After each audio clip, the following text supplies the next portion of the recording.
ของหลานสาวจะเก็บที่โรงเรียนโคสโมสถนนสามเหนือในสถานที่จัดงานนะตอนนี้เดี๋ยวนี้กำลังแขกคนกำลังหลั่งไหลเข้ามาในเวลาเกือบ8 โมงแล้ว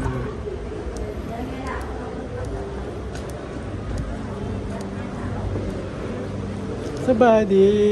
โอ้นางสาวเฮาฝ่ายต้อนรับแขกที่ทำงานภาษาเวียงจันทร์นี่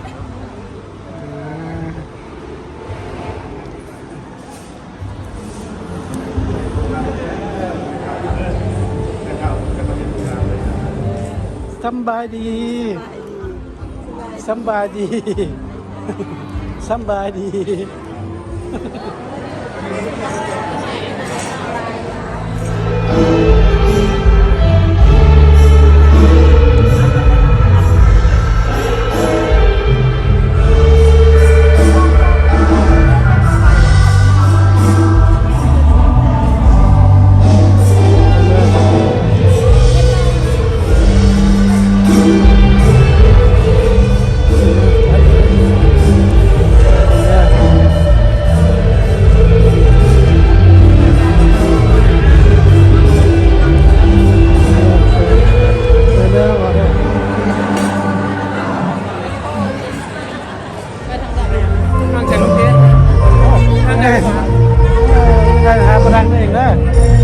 สบายนะสบายนะ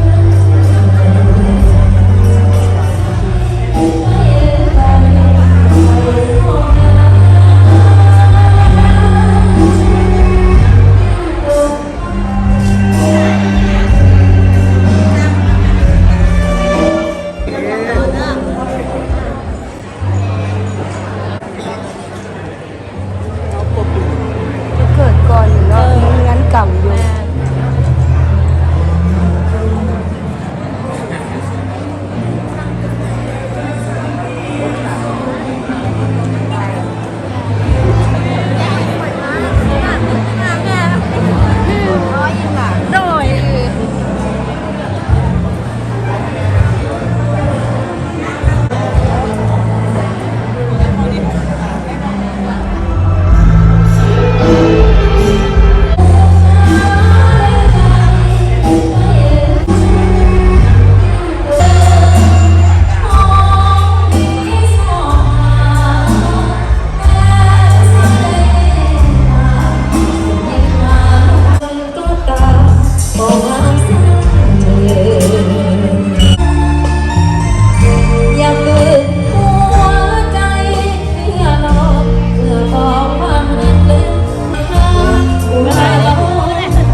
ถึงสวรรค์น้ำใจตะกาเมืองหัวพันยินนาลงมาพักให้อักนิรันดร์วันถึงโน้นแม้มีคำบอกโอ้อันนี้อายกับความที่หุ่นนองอาดัชกันอาลวนกับตนกับมหาโนสวรรค์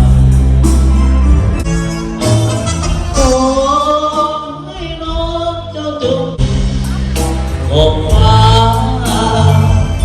เนี่ยอันจะไม่งามไม่กันมีความสักกับเอาไว้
ที่มีสายสายญี่ปุ่นนะ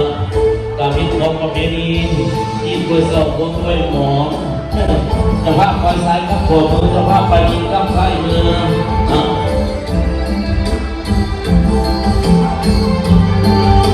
หลังจากที่ถือขอเป็นเกียรติเช่นไรเนาะ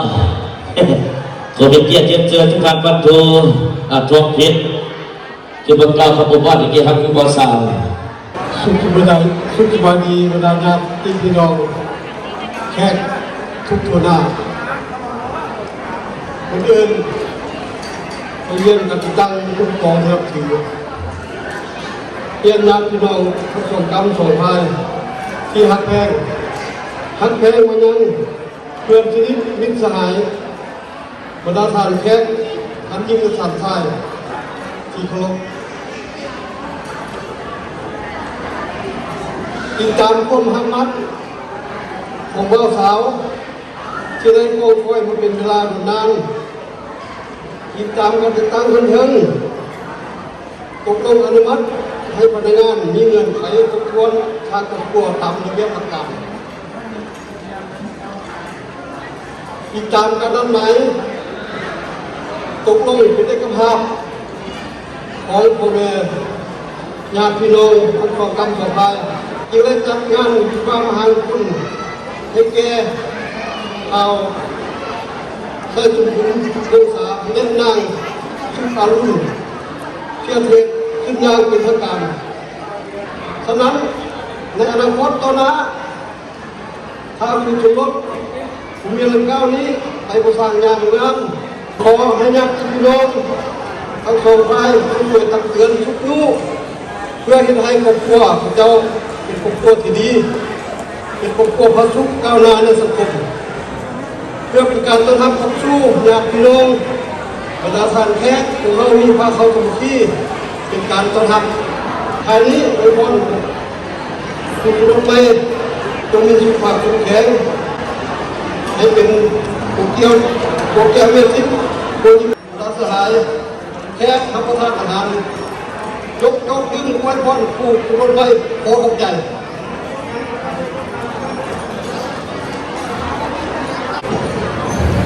เจ้าขอจบขอบใจกับประธานพันธุทองเพชรนะคือประกาศเขาบอกว่าอย่างเงี้ยครับผู้บ่าวสาว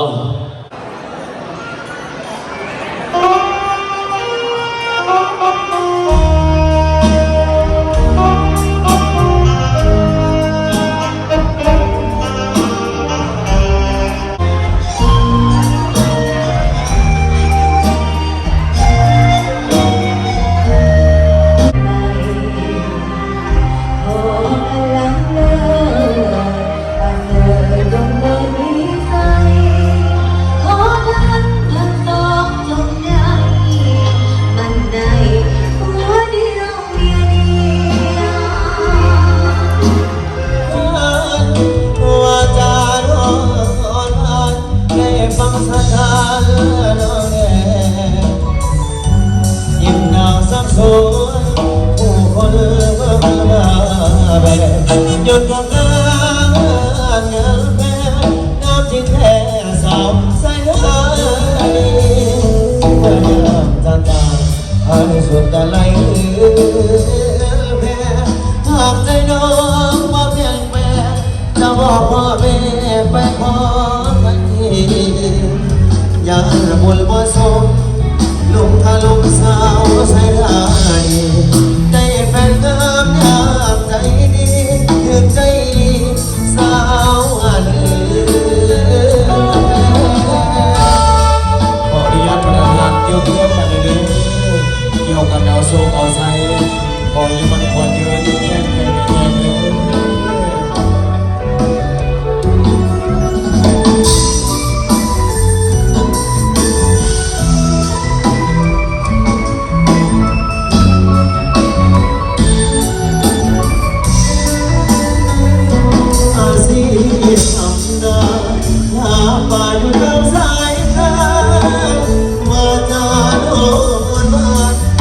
ฟังสัญญาดวงแย่ยิ้มดังสังสวนผู้คนมองมาแม่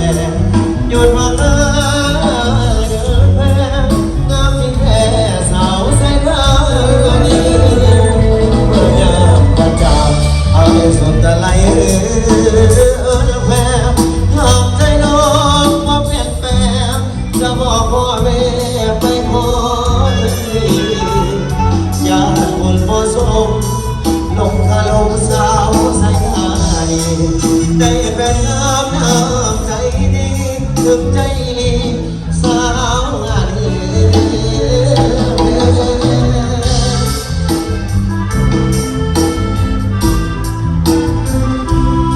อ๋เจ้ายังเห็นใจ พ่อน้องโอ้เธออาย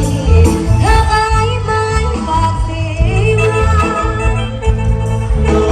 งเอ๋ยอย่าเลยละเลิกมากมาย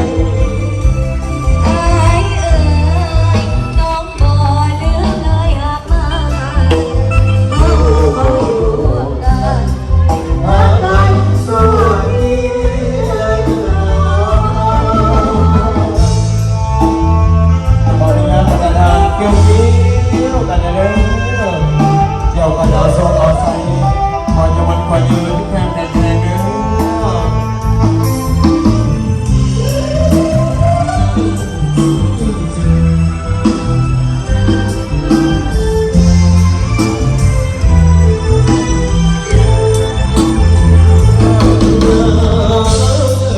เอาแค่นั้นเพียงใดโอ้เป็นเพื่อนหัวใจอายหาน้องเพียงนั้นเลย น้ำแก้วก็ยอมแพ้บ้านขอดวงใจไอ้นั้นเนื้อน้ำอึที่แล้วก็พอ ส่วนสิวันจะจากโลกนี้ น้องเกิดเกิดจากคือขาดคำดีขอแค่เพียงอ้ายนี้บ่มีวันเลือกได้ ดวงอายแล้วน้องแก้วเจ้าเห็นใจ ขอน้องบ่ให้เธออ่านมันกว่าสีวัน น้องเอ๋ยอย่าเลยแล้วเลิกมามาเลย อายเอ่ยน้องบ่ลืมเลยหากอายเฮาบ่อยู่กันหากอายสวยแล้วน้องเอาน้ำหัววันลงใจเราแค่ยาวอยากเลือกวันได้อีกบ้างอยากเลือกวันได้อีกบ้างสาวเล่นมาได้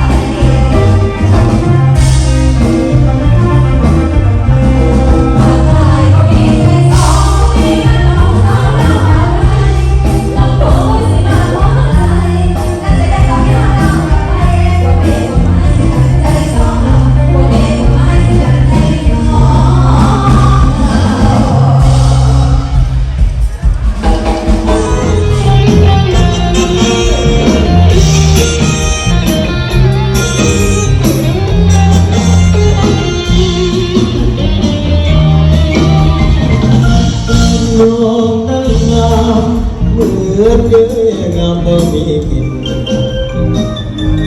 ได้ดูได้กินมองหัวตั้งหน้าจิตใจสองน้องเอ๋ยสักน้อง ปล่อยจะเป็นน้องนี่ยังไงปล่อยน้องปล่อยจนอายที่แกล้งแต่งนายแต่อายบ่อยากมา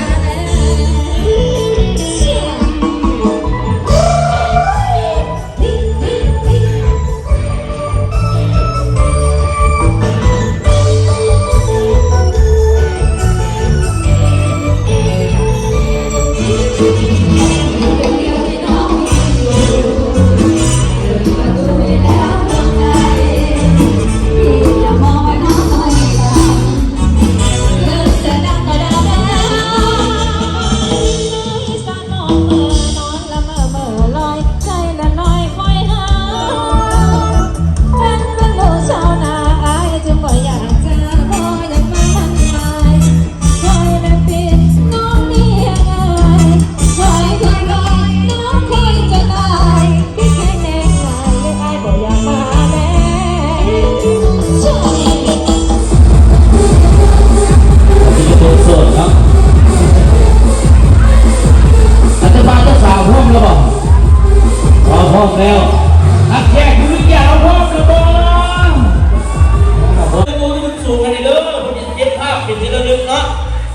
ตื้อขึ้นแน่ๆผู้ที่ได้โสดสองขึ้นสามจะเกี่ยวสองสามไปแล้วเอาผู้ใดได้ขึ้นมาถึงเวทีพี่เด้อเนาะเอาผู้ใดได้ขึ้นมาถึงเวทีแล้วใครผู้ก่อนสาวบรรยักษ์คะแนน10,000 บาทครับ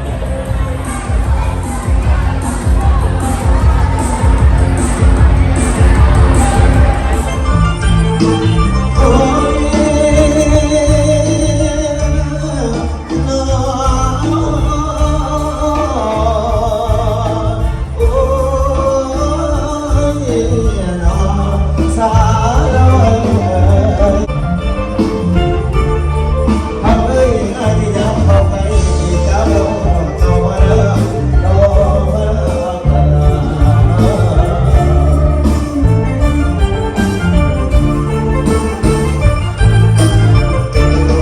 เมื่อนี้จบแล้วน้องคือน้องแล้วน้องคือน้องยังเว้นให้มาสา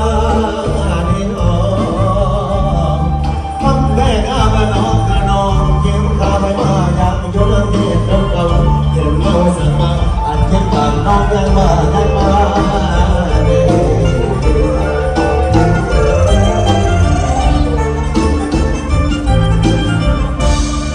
นั่งเอ๋ยสาจะดูความก็ยังกับเมื่อเป็นสักวันไม่ยากได้ใส่สดวันนี้เมื่อนี้เดียว30 กุมเจอเลยเจอคนดีเมื่อตอนนั้นที่ใจโอ้ใจเดียวมันไม่ไปตั้งบ้านเป็นบ้านตั้งสวนตั้งสู้